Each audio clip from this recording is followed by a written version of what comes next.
I'm going to bring a little British history to this event. Some words from Winston Churchill and Samuel Adams, because these are two individuals that had something to say about the problems Christians are facing around the world in global blasphemy laws and radical Islam. 70 years ago, Winston Churchill addressed the House of Commons, and he said this: "You ask, what is our aim? I can answer in one word. It is victory. Victory at all costs, victory in spite of all terror, however long or hard that road may be. For without victory, there is no survival."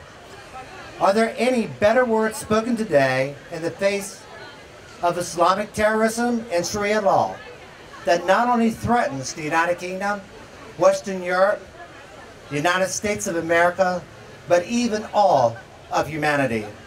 Winston Churchill said, "How dreadful are the curses which radical Islam lays upon its followers." Far from being dead, Churchill said, radical Islam is a militant and proselytizing faith. He called radical Islam a form of madness, and he never once thought of radical Islam as a religion of peace. Instead, this most historic and cherished leader of England said that radical Islam is a religion of blood and war. Madness, not a religion of peace, but a religion of blood and war. What better examples of this madness, this blood, this war, than the tragic story of Shabazz Body, who was gunned down in a hail of bullets because he was a Christian who wanted to defend another Christian who simply wanted to express her views on Islam. You know, Churchill called the radicals of Saudi Arabia austere, intolerant, well-armed. He even called them bloodthirsty. He added, and this is very important, he added that were it not for Christianity, Europe might fall as Rome fell. That battle for the human soul, faith, traditions, and individual freedoms, which Winston Churchill warned us about as far back as 1899, is now taking place throughout small and big towns throughout Western Europe. Militant Islam wants you to live under Sharia law.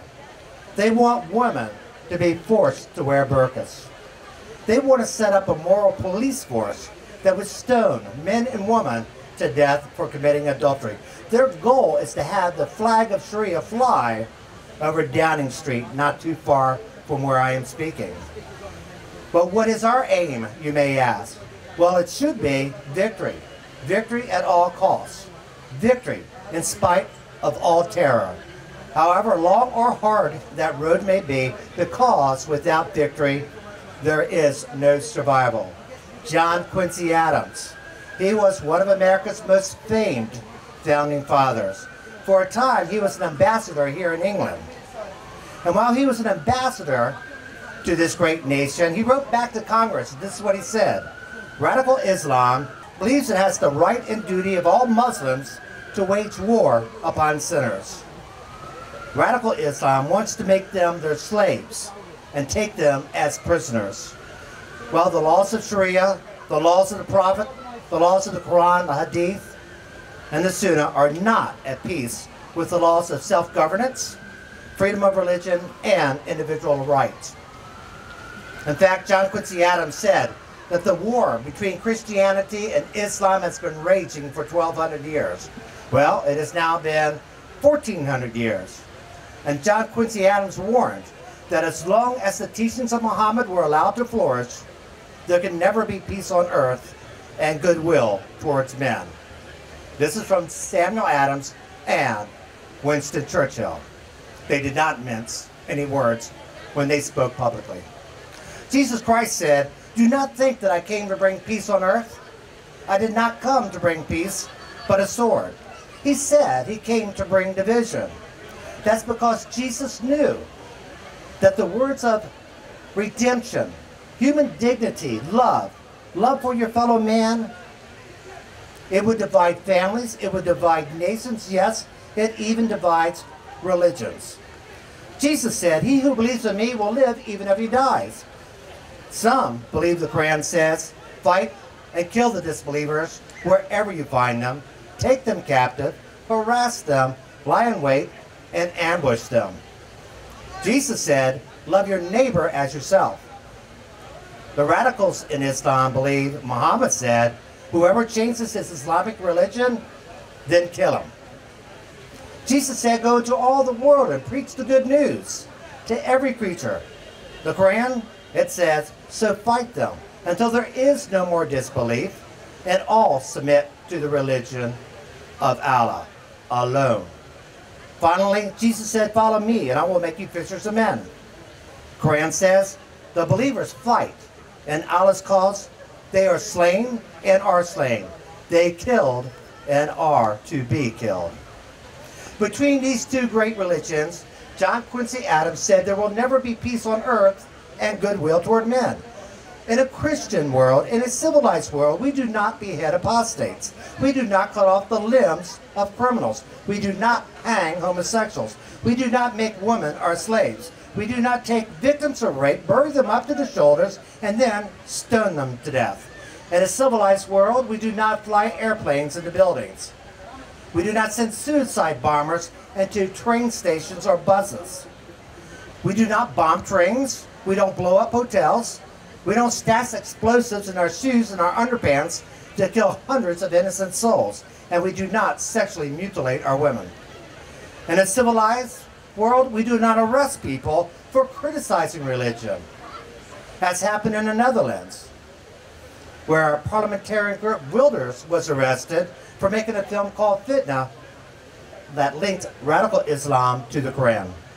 Or it's happened here in Liverpool, England, where a Christian hotel couple was arrested for allegedly making so-called insulting remarks against Islam. In a civilized world, we do not order public lashings of teachers who name a teddy bear after Muhammad. We do not set fires to buildings because they teach little girls. And we do not storm buildings because someone drew a picture that offended our religion. In the Lord's Prayer, we are asked to pray daily, "Lord, deliver us from evil." Edmund Burke said, "All that is necessary for evil is for the good people to do nothing." But who will deliver us from this evil? Who will save us from this wickedness? Who will rescue us from this river of death? I ask you, Englanders, where are your Winston Churchills?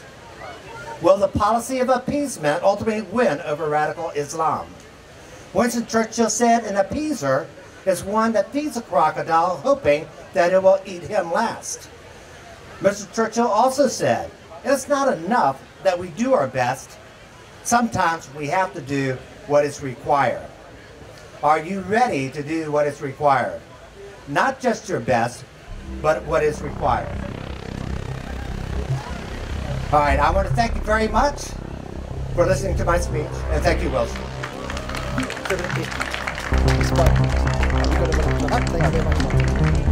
Round of applause, please, for Marty Mawyer from Church Action Network.